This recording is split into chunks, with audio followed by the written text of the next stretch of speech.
Okay, hello grade 3s. This video is going to be on nouns, part 2, and we're going to briefly touch on pronouns. Don't stress too much, guys. Pretty simple stuff. Let's get straight into it.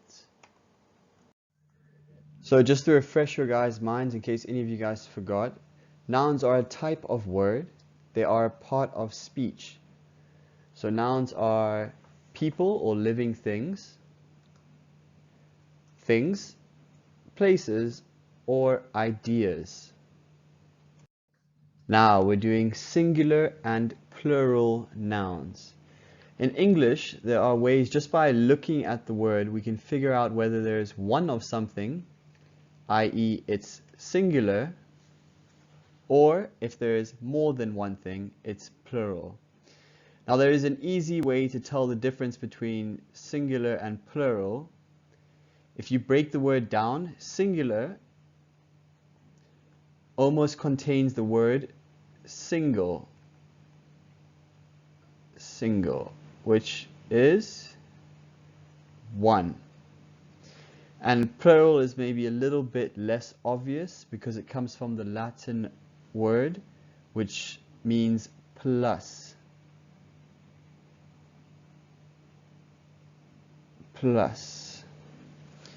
which means more. So more than one. Let's look at some examples and I'll show you how to indicate using your language that there is more than one thing. Okay, dog, cat, book, whale. These are all regular plurals. This is what we call regular plurals. What it means is that it obeys this one rule. We simply, to make it a plural, because these are all in singular now, to make it a plural, you simply add s to the end. So dogs, cats, books, whales. That kind of looks like a 5, but it's actually meant to be an s. Sorry, guys. So singular dog, plural cat, dogs. Singular cat, plural cats. Singular book, plural books. Singular whale, plural whales. Now we're lucky because most English nouns behave that way. Most nouns are regular. However, there is bad news. There are some irregular plurals. So now you can't just add an s to these words to make them plural. Let's look at some examples. Leaf, child, fungus, which is a type of, it's basically a mushroom, mouse, and sleep. Now these words all fall in certain categories according to their endings that make it a little bit easier once you understand to identify how to change them into a plural. But for now, let's look at how they look in plural form. So leaf becomes leaves. You can't say leaves. You can't say childs. You say children. You can't say funguses. You say fungi. Mouse becomes mice. And believe it or not, sleep stays the same. Sleep and sleep. Okay, guys. So we will go more into depth at a later stage, but for now I want you to focus on regular plurals. That's these guys up here. Regular plurals. So just focus on regular plurals. Let's look at one more example.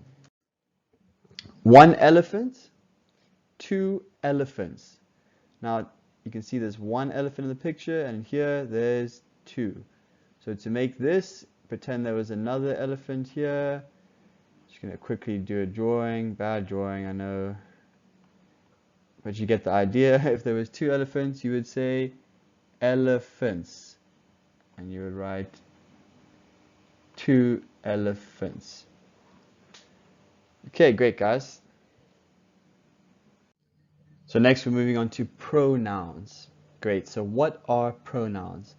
Let me answer that question by way of demonstration. take a look at this sentence. Muhammad laughed so hard, milk came out of Muhammad's nose. Another one. Alex lifted the log. Alex found a worm under the log. So these sentences don't have pronouns, but what they do have is repeated nouns. So Muhammad, Muhammad, Alex, Alex, and the log, the log. You can see these are repeated nouns.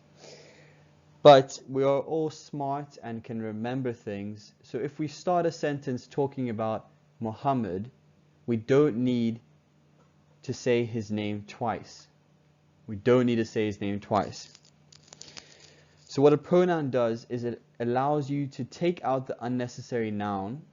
So we take it out, and we can replace it, Muhammad, with his. So Muhammad laughed so hard, milk came out of his nose. Now we can all remember who his is talking about. His is Muhammad, because the sentence started off talking about Muhammad. So in the same way, we can say Alex lifted the log. Alex, we can take out Alex and write he found a worm under the log. Is repeated again. We can take out, so there we go, he.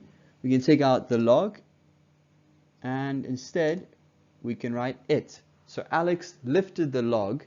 He, we still know we're talking about Alex because we haven't forgot, found a worm under it. So we know it is the log. So now words like he, she, it, his are all pronouns.